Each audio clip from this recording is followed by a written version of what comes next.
2. 3, 2, valendo? Valendo. Tá bom.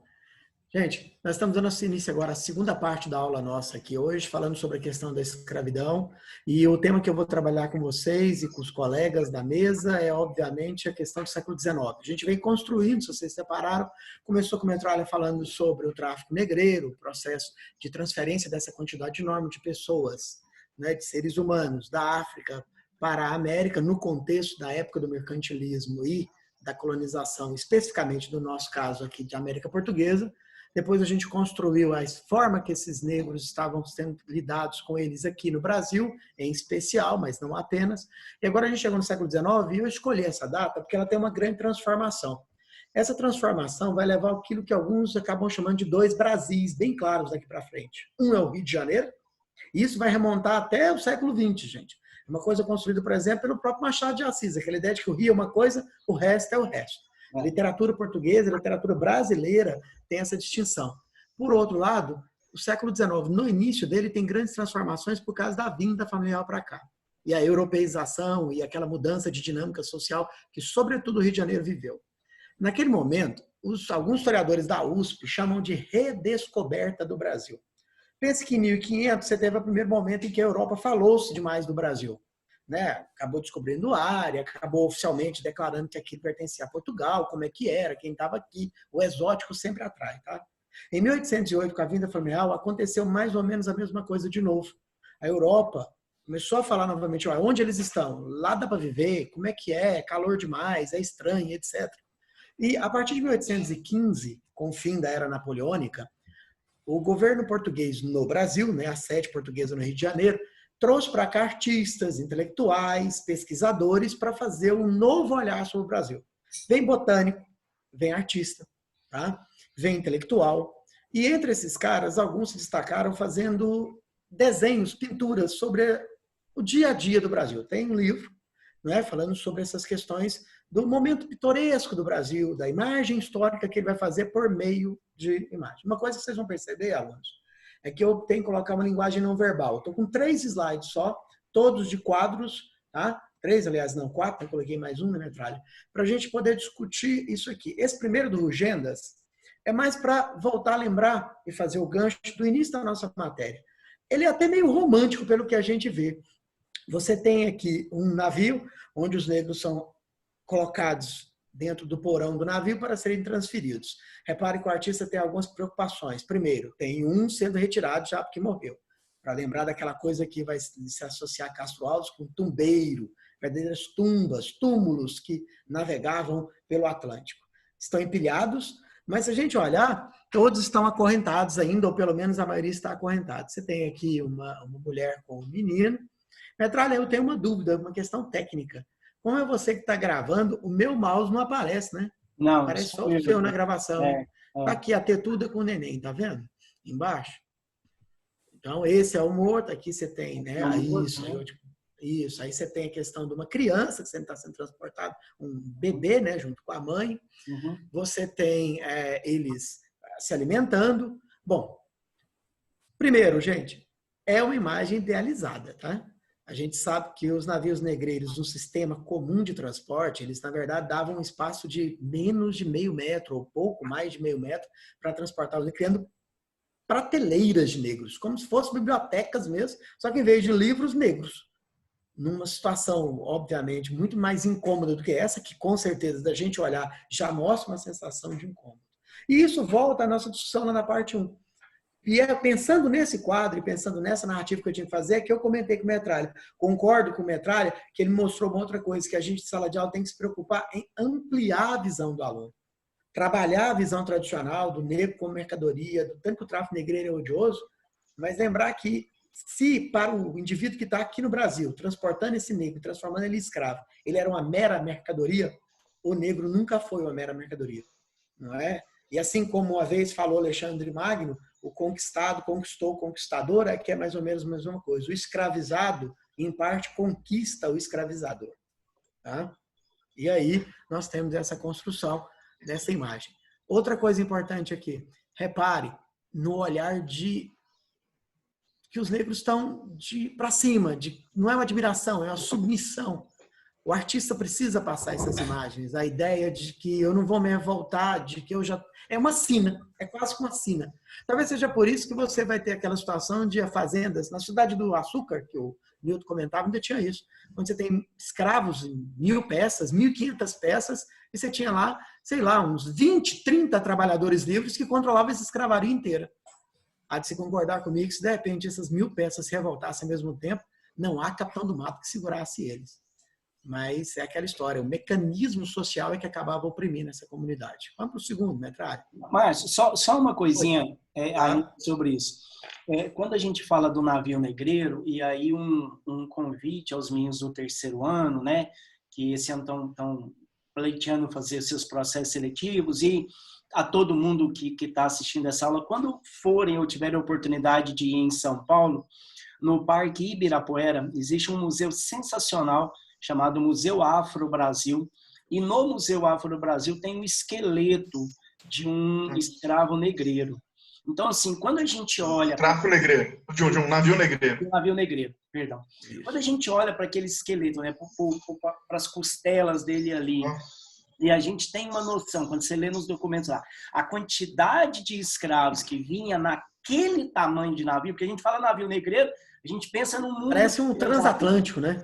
Nada disso, pequenos, simples, rudimentares, mas a quantidade de pessoas que conseguiam se colocar lá dentro é absurdo, e aí a gente dá a ideia, né, quando você trabalha muito bem a questão da romantização. Outra coisa ainda em São Paulo, sobre essa quantidade de produção que é feita no século XIX, esses desenhos, na Avenida Paulista existe uma sala chamada Sala Itaú, que guarda uma quantidade de acervos dessa época espetacular.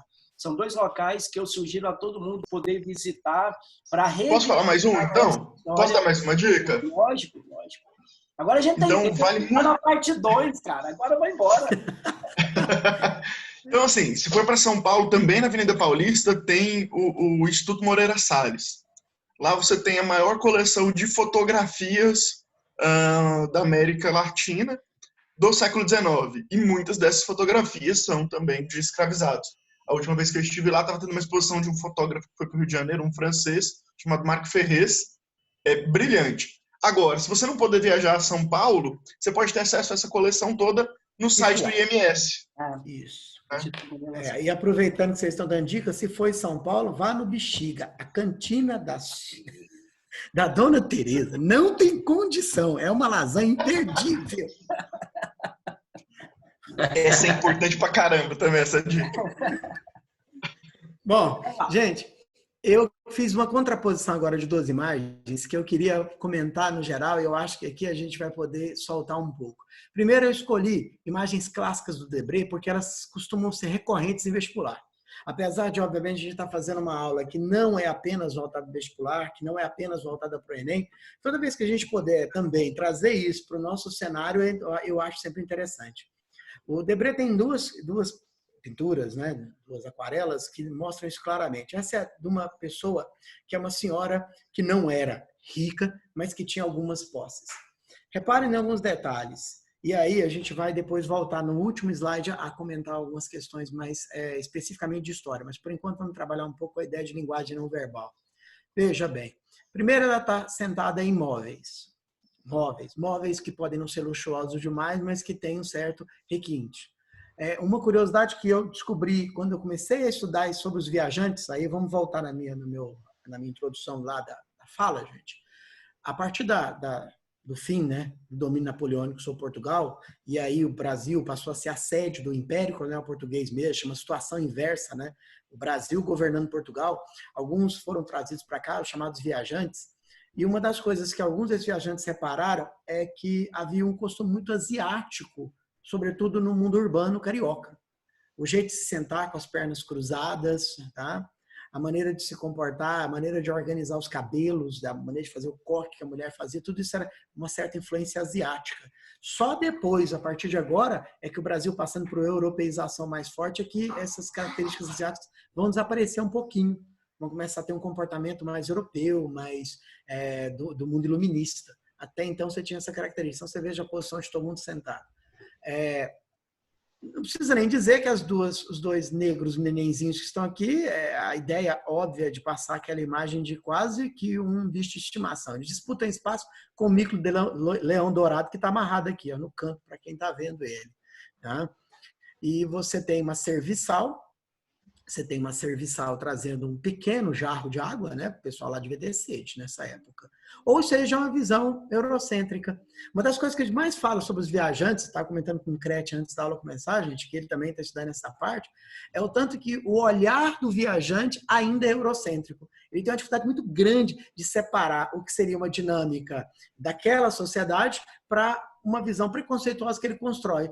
Para o Debré pintar um pote desse tamanho, é porque ele devia estar com um calor danado. Eu não sei se esse pote é realmente o pote normal ou se é porque o Debré, nos poucos tempos que ficaram aqui até a década de 30, ele deve ter passado um calor insuportável. Então, ele, né, constrói isso com a imagem da liberdade poética dele. E aí você tem isso, e você tem uma serviçal que Mas, está Márcio, fala. Isso é muito interessante que você falou, que é uma coisa que muito me interessa. Que tem essa liberdade poética, essa liberdade de criação, mas quase sempre, muitas vezes, inconsciente mesmo. Porque, na verdade, tanto o Debré quanto o Huygens, eles estão olhando para esse fenômeno com um olhar de cientista na cabeça deles, claro. Na prática, não são cientistas, não é um olhar apenas científico. Claro que tem princípios científicos naturalistas ali, mas na cabeça deles eles estão fazendo uma imagem científica, com um registro quase que fotográfico, quase que aquela ideia mais fidedigna do que está acontecendo. Exatamente. Então é muito legal perceber essa sobreposição de camadas entre o estético, o olhar europeu, o científico, tudo isso se misturando na produção dessas imagens maravilhosas. Mas mesmo com essa perspectiva, se a gente pegar, por exemplo, a questão da fotografia, de uma lente objetiva, né? Sua esposa é fotógrafa, é a minha. Por mais que a própria lente seja objetiva, a gente tem que lembrar que por trás daquela lente tem um olhar. E esse olhar vai... Depois da foto tem uma edição. Exatamente. Esse olhar vai vir carregado com essa perspectiva que o Márcio colocou, né? Essa perspectiva... E não é nem só a edição. Às vezes até o ângulo e a forma que... tudo. Sim. Vai influenciar na imagem que ele quer passar, que ele quer construir. Exatamente. Então, e quando é um pintor, fica mais fácil ainda. Eu entendo o Crédito colocando o seguinte, eu nem sei se ele está fazendo isso. Eu me lembro aí de Auguste Saint-Hilaire, que na verdade aí já é um botânico naturalista, gente, que no livro dele, Viagem à Província de Goiás, ele, sem querer, cita, quando ele chega perto do que seria hoje Caldas Novas, do Rio Quente, ele fala, como que pode, num lugar como este, algo tão belo assim? É difícil entender as mazelas de Deus. Quer dizer, ele odiava Goiás, mas ele achou o máximo aquela aguinha quente. Aqui, o Debré está olhando para o Rio e ele está tendo uma puta dificuldade de transmitir o que ele queria de forma mais científica, sem sobrecarregar dos sentimentos como europeu e como observador que ele tinha. É preciso fazer esse distanciamento quando a gente analisa. Uma outra coisa que eu acho importante aqui é que, repare que você tem 3 negros adultos no mesmo plano. 3 negros adultos no mesmo plano. Gente, isso é sinal de opulência. É preciso lembrar que escravo é caro. Essa bobagem que de vez em quando você escuta por aí, que é mão de obra barata, não sei de onde você... Sabe quem que é mão de obra barata? Eu vou te dizer quem que é mão de obra barata. Ou melhor, é melhor não dizer, porque senão, além de ser mão de obra, não vai ser barata ou não vai ficar barato. Tá? Mão de obra escrava sempre foi cara. Há registros na história de Minas Gerais, no período da opulência do ouro, se chegou a pagar 1 arroba de ouro por peça. Isso é caríssimo. Se a gente transforma... 7 anos. Para viver 7 anos. Então não tem lógica. Então aqui é a opulência. Passo para a próxima, que é a mulher... Deixa eu falar um detalhe aqui, rapidinho. Volta lá, Metralha, por favor. Tem uma coisa muito interessante nas imagens do Debré. Se você reparar, em quase todas que se mostram negros e brancos convivendo, não é? Ele vai tentar mostrar um detalhe de ter sempre um chicote ali. Do lado da senhora, ela está ensinando a filha, está educando a filha e tudo mais, mas do lado dela tem a presença da violência ali. Ó. Você tem um bacalhau, que é esse chicote de couro duro trançado, né? Deixando claro, olha, a ordem se mantém com a violência. Isso é uma denúncia, nesse caso do Debré, é uma denúncia que ele era um cara profundamente... odiava profundamente a escravidão, né? Ele era bastante engajado. E até a maneira que ele constrói os penteados é para mostrar que existe uma hierarquia até dentro dos escravos. A escrava que está com essa roupa mais parecida com a roupa da senhora, É uma escrava que pode ter um penteado mais alto, você repara que ela é um coque diferente, mas enquanto a escrava que está entrando com a roupa, ela está praticamente sem cabelos, para mostrar a sua inferioridade. Cabelo do Ronaldo na Nesse sentido que Copa. a gente fala da linguagem não verbal, né?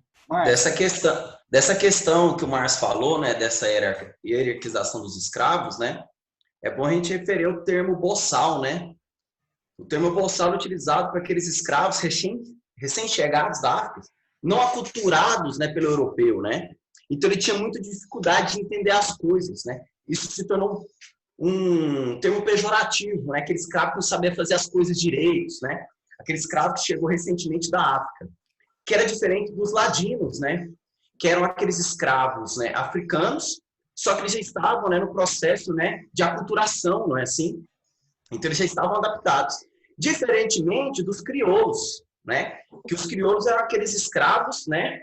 Claro, descendentes de africanos, só que já nascidos aqui no Brasil, não é assim? Então tinha até uma rivalidade entre esses escravos.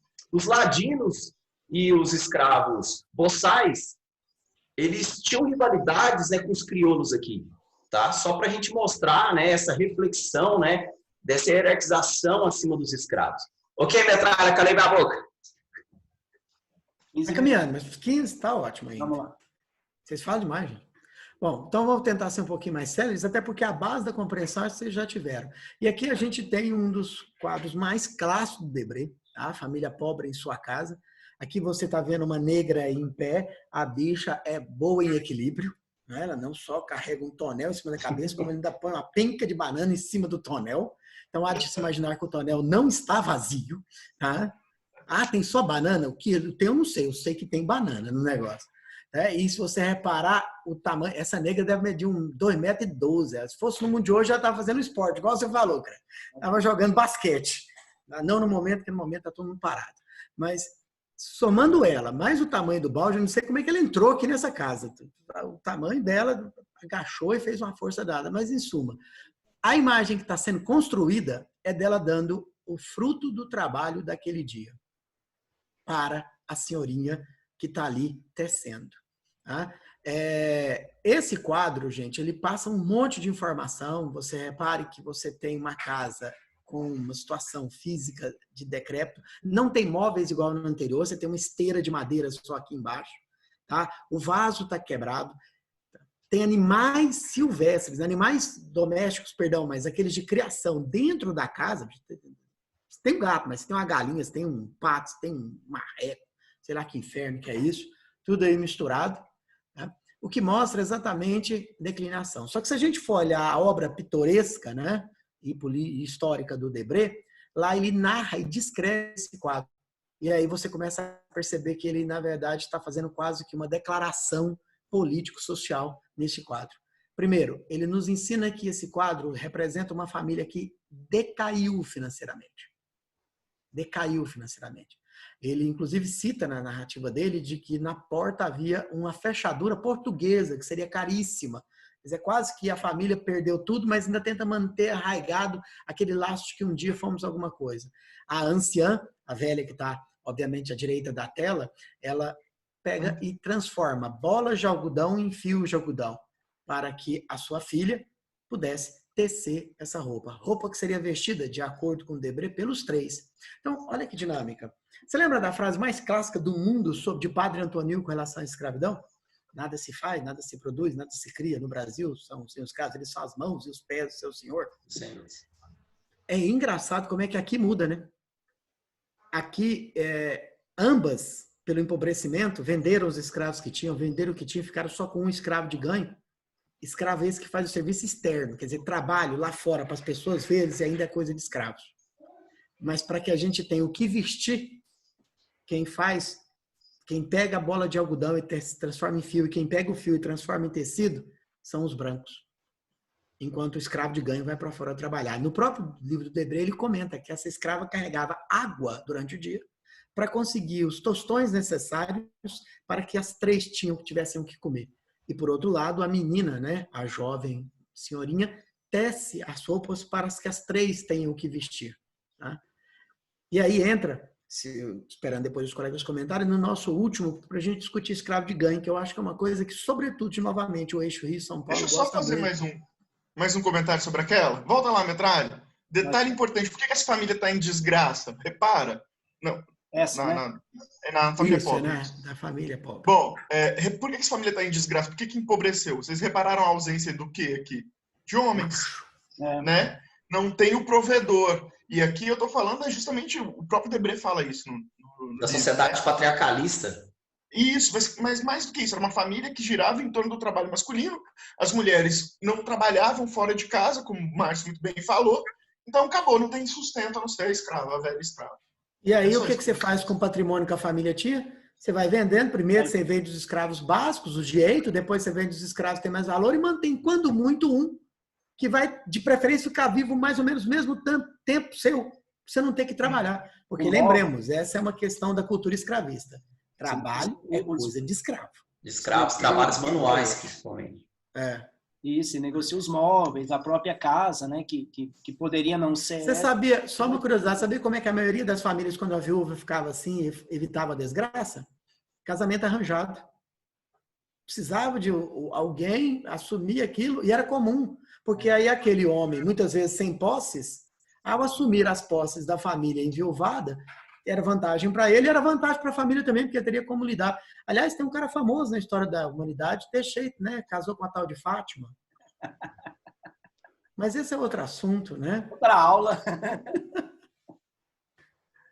Bom, gente, eu coloquei esse como último para discutir outras questões agora. Primeiro é a questão de que escravo de ganho não podia andar calçado. Tá? A maneira que a sociedade expôs, para ficar bem claro que ele é escravo, você pode até ter roupa, às vezes você tem roupas até bonitas, tá? Mas sapato você não pode ter. Tá? Sapato é coisa de homem livre, é coisa de pessoas livres. Segundo, eu vou usar esse, mas eu sugiro aos alunos que quiserem, dar uma olhada, é só pegar, entrar no oráculo lá, escrever Debré, obras, que você vai ver um monte de pinturas mostrando uma característica da transformação daquela época.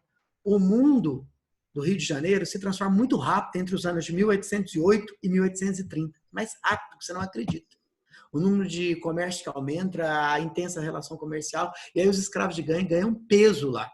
Praticamente, os escravos de ganho em larga escala, no século XIX, só vão aparecer em cidades maiores. É o caso de Salvador, com as quitandeiras, que todo mundo conhece, e é o caso específico do Rio de Janeiro, com tudo quanto atividade você imaginar. Tudo quanto atividade você imaginar. Vendendo frutas, cortando cabelo na rua, carregando água, vendendo quitandas, cortando nos açougues a carne de porco do dia a dia, etc. Esse dinamismo do escravo de ganho, às vezes, é difícil o aluno entender, porque muitos desses escravos passavam o dia inteiro na rua. E aí, às vezes, surge uma pergunta, né? Porque, né, para a gente é muito fácil julgar os outros. É uma tendência tão natural. Mas se eles eram escravos, estavam sendo explorados e estavam soltos na rua, por que eles simplesmente não se evadiam? É claro que alguns se evadiam. Uma das curiosidades da pintura é exatamente essa. Você está vendo que tem ferros trançando os pescoços desses escravos. É um indicativo naquela época de que eles eram escravos fujões, que tentaram fugir. Aqueles ferros tinham a função de denotar e avisar para toda a sociedade que eles eram tendentes a fujões e mais fácil de controlar eles. As pessoas seguravam para ali e firmavam eles para manter a ordem.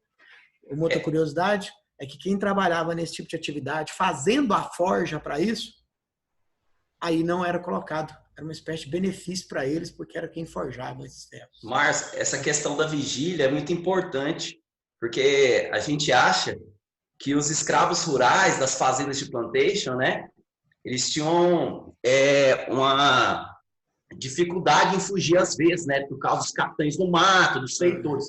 Na verdade, a dificuldade de fugir era muito maior nas cidades, devido a essa vigília, essas técnicas de evitar, não é, essa fuga dos escravos. É muito interessante a gente perceber também. E outra coisa, quebrar essa noção de que às vezes, né, o escravo não pode ter renda. Parte desses escravos de ganho, eles dividiam o dinheirinho recolhido do dia com seu amo, com seu senhor. Tá, beleza? É claro que o senhor pode recolher inteiro para ele, mas às vezes dividir esse pagamento com esse escravo. Isso é interessante a gente colocar também. Tem até uma análise naquele outro quadro, Metralha Voltada, da família pobre, que tem uma das visões, não é garantido, é de que se você olhar o braço esquerdo da negra, ela está guardando algo ali, ó, em uma espécie de um bolso na roupa. Para alguns intelectuais, porque não é garantido para a gente especialista em história de análise da arte, ela poderia estar dando a parte dos brancos e guardando a parte dela, porque era muito comum o escravo de grande ter uma própria renda. Tá? Só queria falar, um especialista em arte, aqui é o Crete, eu não sou não. Tá, eu também não, eu gosto só de fazer inferência, que é mais fácil, porque você não tem responsabilidade. Tá? Você não joga essa responsabilidade pra cima de mim, não. A operação é fácil. Caralho. Tá? Pois é, gente. De toda sorte, vamos avançar, porque qualquer coisa depois a gente sempre vai voltando e comentando, porque o tempo arde. Ou melhor, urge. E aí, Crete? Bora lá. Quantos minutos? 15. Não, o Crete fala demais, esse aí. Olha só, eu decidi pegar um quadro já. Pode pôr direto, Metralha, por favor. Colocar aqui um quadro para vocês de um pintor chamado Modesto Brocos e Gomes. O quadro chama Redenção de Can. É um quadro de 1895, então nós não estamos mais falando de escravidão. A escravidão já ocorreu, o fim da escravidão já ocorreu tem 7 anos, certo? Mas eu queria chamar a atenção para vocês em alguns aspectos aqui, beleza? Esse quadro é um quadro que me interessa muito, eu gosto muito, até cheguei a escrever sobre ele, porque é um quadro que eu acho mais interessante, é que ele é a reunião aqui, um choque de 2 discursos que no século XIX começavam a se afastar, mas que esse quadro ele busca aproximar esses 2 discursos. E quais discursos são esses? De um lado, o discurso religioso, e do outro, um discurso científico. Nesse caso mais específico ainda, um discurso pseudocientífico. Mas a gente usa hoje essa expressão. No 19 era uma ciência, assim, né? Então vamos lá. Então vamos falar primeiro do aspecto religioso. Primeiro, o quadro chama-se A Redenção de Can. A redenção de Can refere-se a quê? Quem é Can? Can é um dos filhos de Noé, o seu filho mais novo. A história, exatamente, ó, eu coloquei um trecho do Sapiens aí que conta justamente isso. Inclusive, vale a pena demais ler o livro. O Sapiens é do caramba, porque eu estou evitando falar palavrões. Né? Seguinte, então, o que acontece? Quem é Can? Can é um dos filhos de Noé, e lembre-se, Noé, depois do dilúvio, ele recebe a obrigação, está lá no Gênesis 9, capítulo 9, versículo 1, perdão, ele recebe a incumbência de povoar a terra com seus 3 filhos, que são Sem, Jafé e Cã. Beleza, começa então a plantar, planta uma vinha, não é bebe, pega essa vinha, transforma em vinho, bebe, fica bêbado, tira a roupa, normal, a gente quando bebe fica pelado, acontece, não é? E o que acontece então? Povoa a terra. Hã? E povoa a terra. Eu sei disso 3 Explosão vezes. Se Noé tivesse a sua fertilidade, isso tinha ficado pronto há muito tempo. Não, sem falar que não seriam 12 tribos. Não seriam 12 bilhões de pessoas habitam a Terra. O mundo ia chamar... O mundo ia ter o sobrenome Crete. O que acontece? E aí eles começam... Noé fica nu e o Cã vê o pai nu. Corre até os irmãos, avisa que viu o pai nu. Os irmãos, então, cobrem o corpo do pai e no dia seguinte Noé acorda e, enraivecido, decide punir Cã e seu filho Canaã, expulsando das terras e determinando que eles seriam os servos dos filhos dos outros irmãos. Beleza, essa é a história, essa é a narrativa mesmo. É um mito. Bom, o que acontece é o seguinte, que no século II, antes mesmo do cristianismo se transformar numa religião dominante, no século II, esse mito começa a ser interpretado da seguinte maneira, que os 3 filhos de Cã eram os 3 povoadores do mundo até então conhecido. Sem daria origem aos povos semitas, o povo de Israel, o povo oriental. Jafé daria origem aos europeus, enquanto Cã daria origem aos camitas, os africanos. Beleza. Né? E aí, quando você constrói essa narrativa de que os descendentes de Cã são os africanos, você começa a justificar a escravidão desses africanos. Mas um parênteses, lembra que eu disse para vocês, a religião ainda não era dominante. O cristianismo não era a religião mais importante do mundo. E justamente por isso, isso tem pouco efeito. Os escravos, que do lado do século II, III, tal, são os escravos de guerra do Império Romano e etc. Beleza, na Idade Média, quando acaba então a antiguidade e se acende o pensamento cristão se consolida, o pensamento cristão na Europa inteira, etc., a escravidão não era uma maneira de trabalho muito bem aceita, nem nada. Então, justamente por isso, já que ela não era a forma de trabalho mais aceita, o que acontece? A escravidão ela acabava não precisando ser justificada. Também não acontecia. Mas já com o processo de expansão marítima, os portugueses chegando na África, os portugueses criando suas plantações de açúcar ali nas Ilhas Atlânticas, precisam de escravos. Certo? É o trabalho que eles vão escolher. A população portuguesa era muito pequena mesmo. Então, eles vão precisar de escravos. E aí eles vão recorrer a um mito para justificar a escravidão. Por quê? Porque aí você transformava a escravidão em algo positivo. Escravizar o africano é colocá-lo, primeiro, Noé já tinha determinado isso, e segundo, é colocá-lo sob a égide do cristianismo, sob a égide de Deus, dos cristãos. E aí, da verdadeira fé, segundo os cristãos, claro. Não é? E aí, com isso, você introduziria esses caras numa cultura que é muito mais interessante, pelo menos é o que diziam os europeus, certo? E por isso mesmo, a escravidão vai aparecer ali como um elemento justificado por esse aspecto. Beleza, agora vou fazer um salto histórico. Paramos ali no século XV e XVI. Vamos fazer um salto histórico. XIX. Século XIX, século das ciências, entre outras coisas. O Márcio já falou um pouco disso com vocês, né? Quando chamou a atenção ali, por exemplo, para as questões dos viajantes. E uma das ciências que vão surgir, na verdade, hoje a gente sabe que é uma pseudociência, não é? É o darwinismo social. E do darwinismo social vão se desenvolver algumas teses. Dentre elas, uma defendida por um cara chamado Francis Galton, um inglês, primo do Darwin, mas pensava muito diferente do Darwin, diga-se de passagem, não é? Que vai defender um princípio chamado de eugenia. A palavra eugenia vem do grego, prefixo eu significa bom, genus, família, ou seja, eugenia se refere basicamente a uma boa origem, uma boa família, uma boa noção de família, beleza? Bom, e aí esses caras acreditavam no seguinte, que os fenótipos dos indivíduos, não é? Eles determinavam os comportamentos psíquicos, determinavam o desenvolvimento de uma sociedade e que, portanto, era preciso embranquecer essa sociedade. Eugenia, em resumo, é política de embranquecimento. E esse quadro vai justamente falar disso. É uma política de embranquecimento a partir do quê?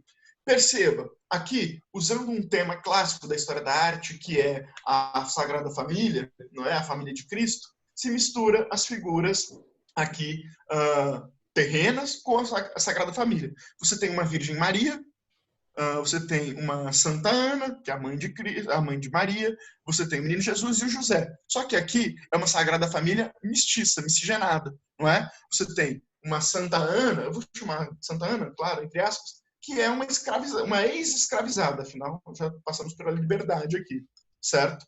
Essa Santa Ana está com a posição do venerador, olhando para cima, como se estivesse agradecendo a Deus pelo quê, não é? Agradecendo a Deus pela sua filha mulata ter dado origem a um menino branco. Percebe, então, que há uma gradação, um processo de descoloramento aqui, não é? A velha negra, a mãe mulata, de um mulato dourado, e a criança branca, assim como o pai, certo? Alguns detalhes importantes, eu gostaria de ter muito mais tempo para falar, mas não temos, não é? Mas alguns detalhes importantes. Perceba a disposição da família. Ela se dá num processo, pensa na nossa linha do tempo, você sempre vai pensar nela nesse sentido, não é? De evolução. E aqui também a mesma coisa, da direita para a esquerda, você tem essa evolução da sociedade. Perceba que a senhora, Metralha, tem como você dar um zoom no pé da senhora? Ela está descalça. Se tiver jeito, não tem, tudo bem. Não. Vocês acham um quadro em grande, em uma qualidade alta aí na internet, depois vocês olham. Mas aqui a senhora está descalça. Mas dá para perceber. Dá para perceber, né? A gente acredita em você também. Isso. Igual o Márcio falou, é uma senhora, uma ex-escrava. Nossa, desgraça. Bom, total. É uma senhora descalça, os pés descalços, tocando diretamente na terra. A filha mulata, se você perceber, no meio, ela está com um escarpãozinho azul. Dá para ver apenas a ponta de um pé. O outro pé a gente subentende que também está calçado. Mas perceba, um dos pés está pisando no calçamento da entrada da casa, nas pedras, e o outro pé parece estar pisando diretamente na terra. Ou seja, a terra representa o não civilizado, o bárbaro, o camita, o africano. E o calçamento representa justamente o quê? O civilizado. O homem branco está com os dois pés no calçamento. A mulher negra está com os 2 pés na parte de terra. E a figura central, a mulata, ela está com um pé em cada parte. Outro aspecto, também se referindo ao machismo da época, não é? Perceba que os brancos são os homens. A mulher é negra ou mulata, tá certo? Por quê? Porque dentro desse pensamento eugenista, era preciso para branquear que a ação fosse masculina. Então, se você casar um homem negro com uma mulher branca, os filhos seriam negros. Mas o inverso, um homem branco com uma mulher negra, você tenderia a um embranquecimento. Beleza? Bom, Metralha, passa pra gente aí. Eu não vou falar de muitas outras coisas, não. Eu só queria chamar... Pode passar. Pode passar. Aí. Só queria chamar a atenção... volta. Só queria chamar a atenção para essa propaganda aqui do governo federal, do Ministério da Educação do ano passado, que foi acusada de ser eugenista. Por quê? Olha só, a personagem que está sendo representada aqui, a negra, a mulher que está indo para a faculdade ou querendo ir para a faculdade, é negra, mas ela já formada, segurando o canudo, ela é branca, ou seja, há um processo aqui de construção muito parecido com o quadro de 1895, que é o quê? De uma melhora que perpassa por um processo de branqueamento, ou seja, o discurso do governo em 2019 é ainda um discurso de um governo também eugenista, como foi lá no período do início do Império. Engraçado, né? Da República, perdão. Que uma imagem dessa fortalece, e não dá para negar, desse racismo estrutural, né? Que temos em nosso país até hoje, né? Uma imagem oficial trazendo elementos que a gente questiona, né? Desde o século XIX. A própria propaganda da Caixa Econômica, utilizando o Machado de Assis como um imortal, no primeiro momento mostrando de branco, e depois eles refaçando isso, trocando inclusive o interlocutor ali, que depois é colocado um negro, faz isso também. Beleza. E só para lembrar, gente, pensando na matéria também, que essa construção da passagem do século XIX para o XX não significou, apesar de que legalmente é o fim do estatuto jurídico da escravidão, o outro aspecto que é exatamente como incorporar essa comunidade agora, como transpor dessa característica que seria, obviamente, de coisificação, de bestialização, para a gente usar um termo lá da história antiga, do negro, para agora um indivíduo que tem que ser acolhido pelo Estado. E ainda me admiram muito que no meio de tudo isso, ainda tem gente que tem dificuldade de entender qual é o papel, por exemplo, das ações afirmativas.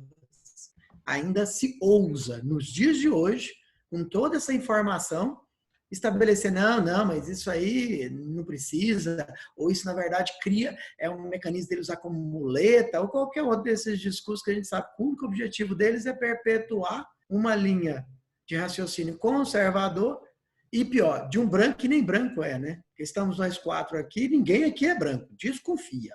É isso, ainda bem. Diga de passagem, ainda bem. Né? É isso, né? Senhoras e senhores, foi um prazer. Bom, antes de mais nada, né, a gente está... Valeu! Deixa eu agradecer. Isso. Deixa eu agradecer demais a todo mundo, principalmente aos meninos também que estão assistindo. Espero que vocês tenham gostado. Foi gratificante. Galera, um abraço. Isso aí. Um abraço. Obrigadão. Valeu, parceiro. Até a próxima, senhoras e senhores. Falou, gente. Até a próxima. Falou.